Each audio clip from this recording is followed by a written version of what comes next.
ನಮಸ್ಕಾರ. ಇವತ್ತು ನಾನು ಮಶ್ರೂಮ್ ಪೆಪ್ಪರ್ ಡ್ರೈ ಮಾಡೋದು ತೋರಿಸ್ತಾ ಇದ್ದೀನಿ. ಇದಕ್ಕೆ ಬೇಕಾಗಿರೋ ಸಾಮಗ್ರಿಗಳು, ನಾನಿಲ್ಲಿ 400 ಗ್ರಾಮ್ ಮಶ್ರೂಮ್ ತೊಗೊಂಡಿದ್ದೀನಿ. ಹಾಗೆ 2 ಈರುಳ್ಳಿ, 1 ಬೆಳ್ಳುಳ್ಳಿ ಚಿಕ್ಕ ಚಿಕ್ಕದಾಗಿ ಕಟ್ ಮಾಡಿ ಇಟ್ಕೊಂಡಿದ್ದೀನಿ, ಮತ್ತು ಕರಿಬೇವಿನ ಸೊಪ್ಪು, 1 ಸ್ಪೂನ್ ಮೆಣಸು, ಅರ್ಧ ಸ್ಪೂನ್ ಜೀರಿಗೆ, ಅರ್ಧ ಸ್ಪೂನ್ ಸೋಂಪು ಕಾಳು. ಬನ್ನಿ ಈಗ ಹೇಗೆ ಮಾಡೋದು ಅಂತ ತೋರಿಸೋಣ. ಇಲ್ಲಿ ಒಂದು ಬಾಣಲಿ ಇಟ್ಕೊಂಡಿದ್ದೀನಿ. ಇದಕ್ಕೆ ಒಂದು 2 ಸ್ಪೂನಷ್ಟು ಎಣ್ಣೆ ಹಾಕೋಣ, ಸಾಕು.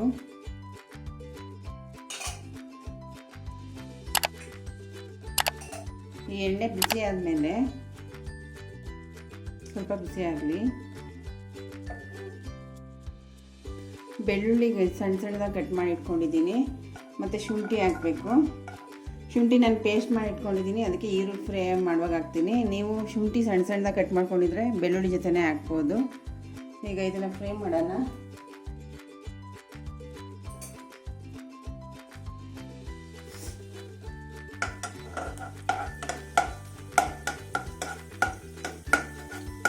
ಬೆಳ್ಳುಳ್ಳಿ ಫ್ರೈ ಆಗ್ತಾ ಇದೆ.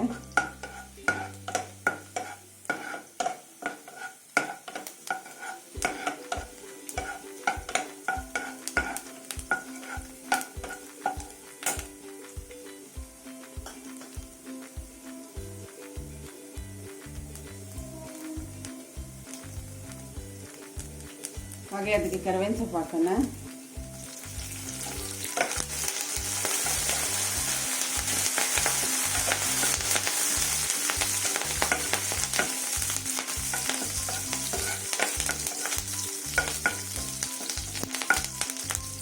ಬೆಳ್ಳುಳ್ಳಿ ಮತ್ತು ಕರಿಬೇವಿನ ಸೊಪ್ಪು ಫ್ರೈ ಆಗ್ತಾ ಇದೆ.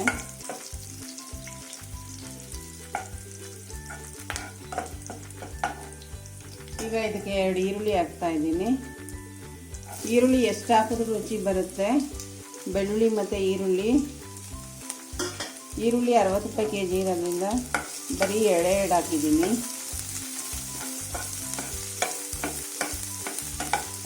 ನೀವು ಈ ಕ್ವಾಂಟಿಟಿಗೆ 400 ಗ್ರಾಮ್ಗೆ 4 ಈರುಳ್ಳಿ ಹಾಕೋದು ಚೆನ್ನಾಗಿರುತ್ತೆ.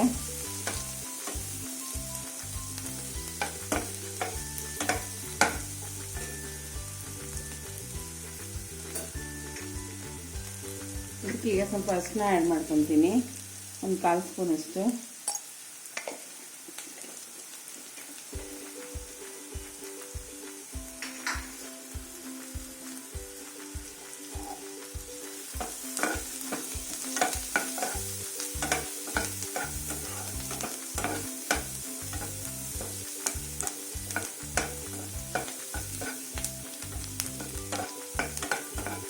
ಇದು ಫ್ರೈ ಆದಮೇಲೆ ಶುಂಠಿ ಪೇಸ್ಟ್ ಹಾಕ್ಕೊತೀನಿ. ಶುಂಠಿ ಹಸಿದು ಕಟ್ ಮಾಡಿದರೆ, ಸಣ್ಣ ಸಣ್ಣದು ಕಟ್ ಮಾಡಿದರೆ ಬೆಳ್ಳುಳ್ಳಿ ಜೊತೆನೇ ಹಾಕ್ಕೋಬೇಕು. ಇದು ಪೇಸ್ಟ್ ಆದ್ದರಿಂದ ನಾನು ಈರುಳ್ಳಿ ಸ್ವಲ್ಪ ಫ್ರೈ ಆದಮೇಲೆ ಶುಂಠಿ ಹಾಕ್ಕೋತೀನಿ.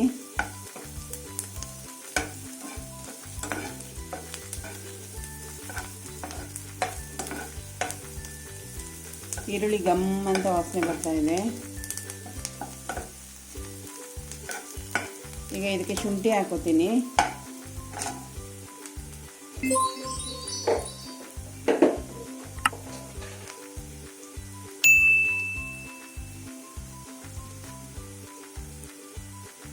ಒಂದು ಅರ್ಧ ಸ್ಪೂನಷ್ಟು ಶುಂಠಿ ಪೇಸ್ಟ್ ಹಾಕೊತಾ ಇದ್ದೀನಿ.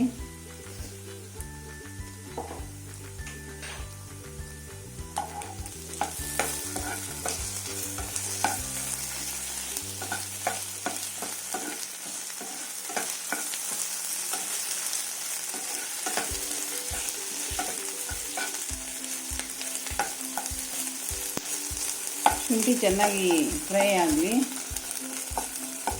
ಅದ್ರದ್ದು ಹಸಿ ವಾಸನೆ ಹೋಗಬೇಕು. ಸ್ಟವ್ನ ಸಿಮ್ಮಲ್ಲಿ ಇಟ್ಕೊಳ್ಳೋಣ.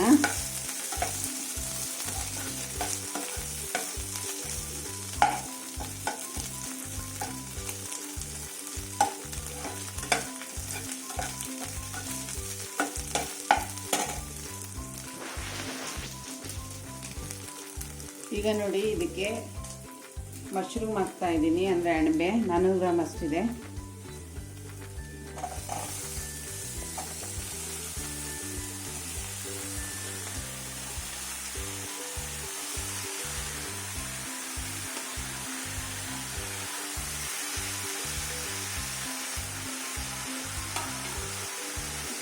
ಇದು ಸಣ್ಣಗೆ ಒಂದು 7 ನಿಮಿಷ ಬೇಯ್ತಾ ಇರಲಿ, ನೀರು ಹಾಕೋದು ಬೇಡ. ಡ್ರೈ ಆಗಲ್ಲ, ಇಲ್ಲ ಅಂದರೆ ಸಾಂಬಾರು ಟೈಪ್ ಆಗಿಬಿಡುತ್ತೆ ನೀರು ಹಾಕಿದ್ರೆ. ಬೇಯ್ತಾ ಇರಲಿ. ಅಷ್ಟರಲ್ಲಿ ನಾವು ಅದನ್ನು ಮೆಣಸು ಮತ್ತು ಜೀರಿಗೆ ಸೋಂಪುಗಳನ್ನ ಪೌಡ್ರ್ ಮಾಡ್ಕೊಳ್ಳೋಣ. ನೋಡಿ, ಇದಕ್ಕೆ ನೀರು ಹಾಕೋದು ಬೇಡ, ನೀರಿನ ಅಂಶ ಇದರಲ್ಲೇ ಇದೆ, ಅದೇ ನೀರಿನ ಅಂಶ ಬಿಟ್ಕೊಳ್ಳುತ್ತೆ. ಇದಕ್ಕೆ ಸ್ವಲ್ಪ ಉಪ್ಪು ಹಾಕ್ತೀನಿ.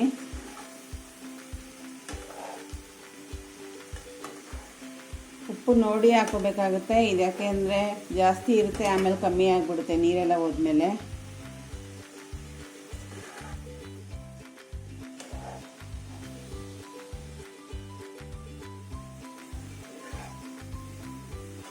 ಅದಕ್ಕೆ ಲಿಮಿಟಾಗಿ ಅರ್ಧ ಉಪ್ಪು ಹಾಕಿರ್ತೀನಿ, ಇನ್ನು ಅರ್ಧ ಉಪ್ಪು ಆಮೇಲೆ ಹಾಕೋತೀನಿ.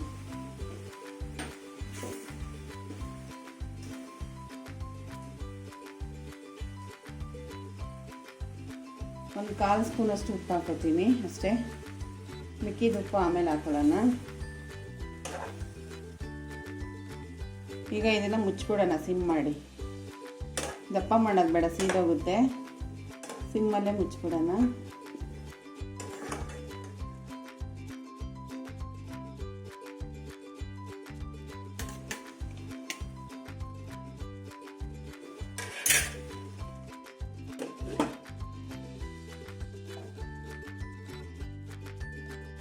ಈಗ ಜೀರಿಗೆ ಮತ್ತು ಮೆಣಸು ಸೋಂಪನ್ನ ಪೌಡ್ರ್ ಮಾಡ್ಕೊಳ್ಳೋಣ.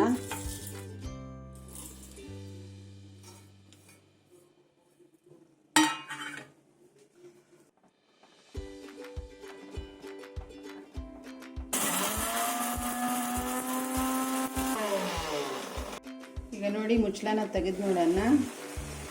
ಹೀಗೆ ಆಗಿದೆ. ಇದೇನೆಂದರೆ ಮಶ್ರೂಮ್ ನಾನು ಚೆನ್ನಾಗಿ ನೀರು ಹಿಂಡ್ಕೋಬೇಕು. ನಾನು ಹಿಂಡಿದೆ, ಸ್ವಲ್ಪ ಹಾಗೆ ಬಿಟ್ಬಿಟ್ಟಿದ್ದೆ, ಅದಕ್ಕೋಸ್ಕರ ಸ್ವಲ್ಪ ನೀರಿನ ಅಂಶ ಇದೆ. ನೀವು ಚೆನ್ನಾಗಿ ನೀರು ಹಿಂಡಿ ಹಾಕ್ಕೊಳ್ಳಿ.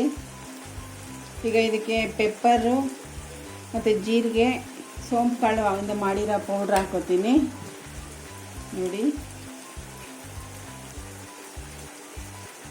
ಹಾಕೋತಾ ಇದ್ದೀನಿ.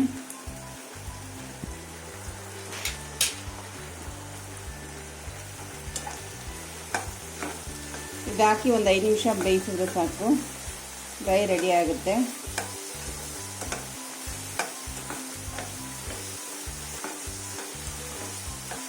ಸ್ವಲ್ಪ ಉಪ್ಪು ಹಾಕೋತೀನಿ, ಇನ್ನೊಂದು ಸ್ವಲ್ಪ.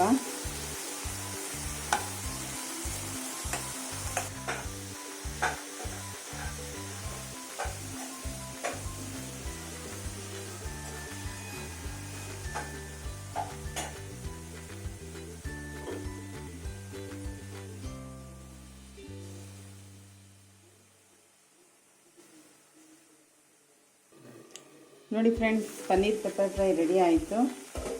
ಇದು ಬ್ಯಾಚುಲರ್ಸ್ ಕೂಡ 5 ನಿಮಿಷದಲ್ಲಿ ಮಾಡ್ಬೋದು. ಎಷ್ಟು ಬೇಗ ರೆಡಿ ಆಗುತ್ತೆ ಅಂದರೆ ಅಷ್ಟು ಬೇಗ ರೆಡಿ ಆಗುತ್ತೆ. ಎಲ್ಲ ಈರುಳ್ಳಿ ಬೆಳ್ಳುಳ್ಳಿ ಕಟ್ ಮಾಡಿ ಇಟ್ಕೊಂಡ್ರೆ 5 ನಿಮಿಷಕ್ಕೆ ರೆಡಿ ಆಗಿಬಿಡುತ್ತೆ. ಇದನ್ನು ಸರ್ವ್ ಮಾಡ್ಕೊಳ್ಳೋಣ. ಸ್ಟವ್ ಆಫ್ ಮಾಡ್ಕೊತೀನಿ. ನೋಡಿ friends, mushroom pepper fry ready ಆಯಿತು. ಇದನ್ನೆಲ್ಲ ನೀವು ಮನೇಲಿ ಟ್ರೈ ಮಾಡಿ ಹೇಗಿದೆ ಅಂತ ನನಗೆ ಕಮೆಂಟ್ ಮಾಡಿ ತಿಳಿಸಿ. ಈ ವಿಡಿಯೋ ನೋಡಿದ್ದಕ್ಕೆ ನಿಮಗೆಲ್ಲ ಧನ್ಯವಾದಗಳು. Thank you. Bye bye.